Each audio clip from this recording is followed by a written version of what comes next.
The story begins with the introduction of the Runkendell family, a powerful ruling family that dominates over half of the world. The members of this family possess extraordinary talent and powerful bodies, making them strong enough to rule with domination, battle, plunder, and possession.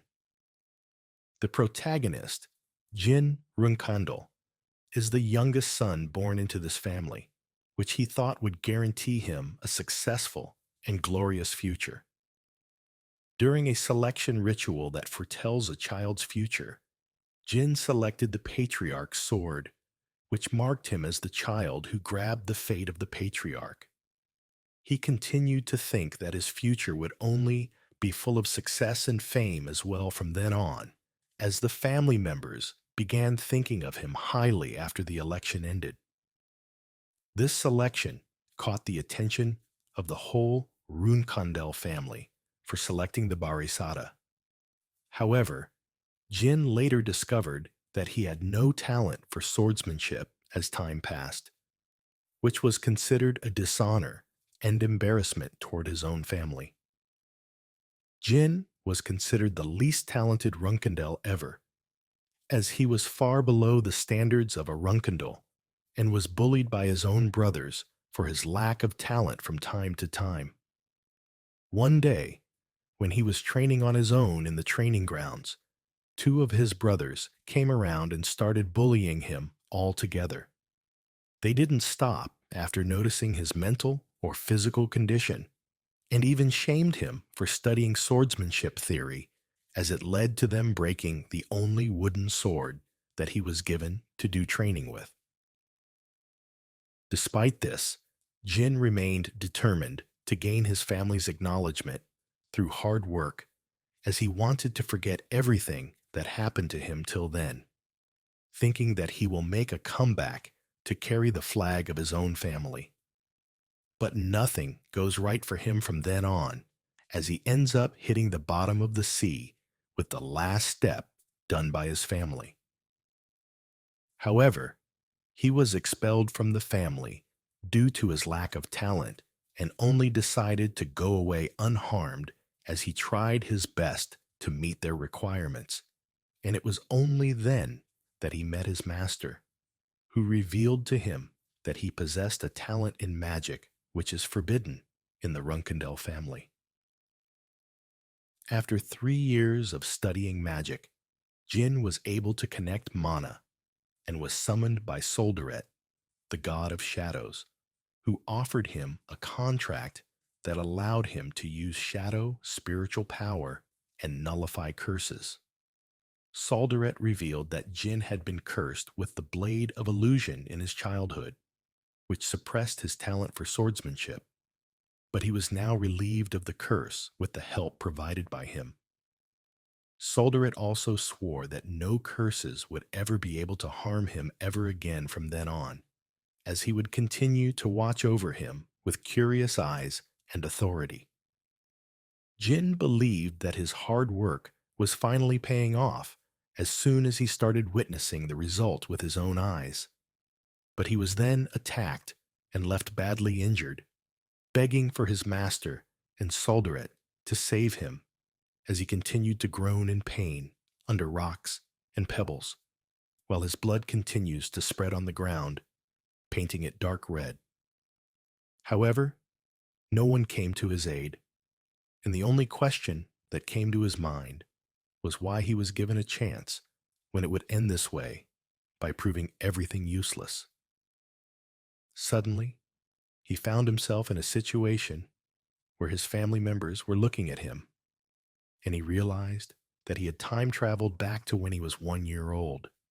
He chose the Barisata sword in the trial once again, but this time he does so of his own will, while dreaming of the glory of his own future, which he was unable to achieve in his previous life because of his untimely demise.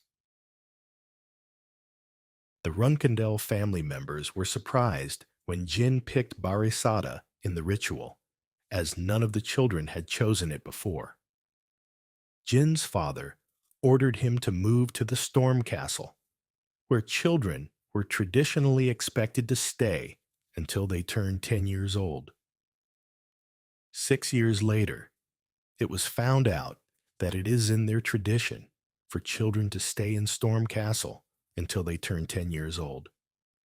Jin still had 3 years left to leave the castle when he saw a bird getting killed by his brothers, who only targeted him by doing that.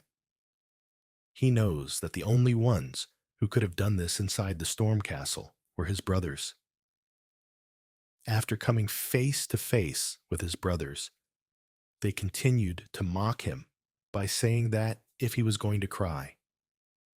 Jin remembered how his brothers became infamous murderers in their past life, but he got angry that they killed an innocent bird just to mess with him. He realized that he had chosen Barasada because he wanted to avoid his brothers, but they still found a way to torment him. When his brother attacked him and told him to quit, Jin had to retaliate and prepare for the consequences they were about to face. However, Jin stopped their attack with his hand and told them that they were quite noisy and that they should just shut the hell up. Jin beat both of them and warned them to stay out of his sight. Khan, a man who witnessed the fight, offered to take Jin's brothers to the hospital in that instant. However, Jin had some other plan and ordered Khan to follow him outside instead. He buried the dead bird and left his brothers in the rain just to suffer, believing that they needed to learn the severity of their actions. As they walked back, Khan suspected that Jin had used forbidden mana energy that shouldn't exist around the Runkendell family during the fight and felt obligated to report it to the family patriarch immediately. Jin, who had used spiritual power rather than mana, knew that Khan would report him, but was not worried as his contract with Solderit, a powerful entity, protected him from the bladed illusion curse, which is still valid in his new life. Jin understood that he had to meet his father and face the consequences of his actions, not expecting what was about to happen. As Khan reported to the family patriarch, the assembly of the night was ordered immediately, and everyone marched towards the castle to confront Jin about it, including Jin's siblings, because of the sheer urgency related to his children staying in the castle.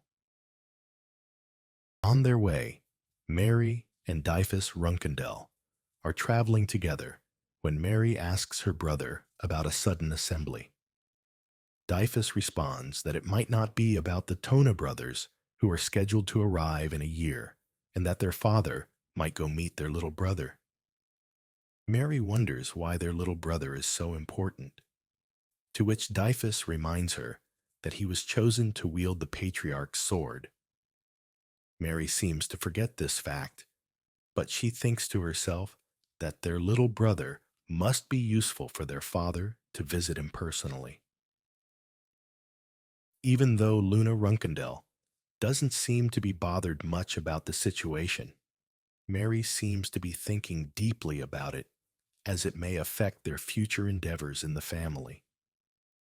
Meanwhile, Jin is thinking about Khan, who has reported seeing himself using unknown abilities similar to magic. Jin believes that Khan is inflexible and would have reported exactly what he saw, without assuming what it really was in the first place. Jin thinks that his father is coming to see his power for himself and to see if Jin will be able to help the family prosper in the future, as he could work as a future asset in the family with his newfound abilities. When Jin's father, Siren Runkendell, enters the castle with his siblings and the guardian knights, he calls the Tona brothers, named Haytona and Daytona first, and asks them what mistake they made that led to the sudden quarrel. They respond that they did nothing wrong, and that it was Jin who attacked them first, while using unknown abilities similar to magic. They also mention that magic is forbidden in their family with an evil smile, so Jin faces grave consequences. Mary decides to make a comment during the confrontation, but his father silences before she can even finish her sentence. Their father, Siren Runkendel, tells them that they will not be able to survive in the Runkendel family if they continue to act like incompetent children. He then calls for Jin to come forward to explain his acts in the incident. Jin's father is described as the strongest yet coldest man that Jin has ever known in his whole life. He has reached the level of a demigod, the Genesis Knight, and is the most powerful being of his era. Jin explains that his father became obsessed with the family's prosperity after becoming a demigod, losing all the basic and fundamental emotions that made him human in the first place. In Jin's previous life, his lack of talent in swordsmanship made him useless to his father, and he was treated as a nobody, as if he didn't even exist. However, in this life, he believes that his father will not be able to ignore him because he wouldn't let the same thing happen to him ever again. When Jin enters the room, by greeting him formally as the patriarch, his father asks him what mistake the Tona brothers made in the quarrel. Jin responds, "Revenge," and explains that it is his duty as a Runkendel to return what he has received, whether it is kindness or hatred. His sister Mary gets excited after hearing this, as if she is looking right at her own self. Then, his father asks everyone to leave the room, except for his youngest son, Jin Runkendel.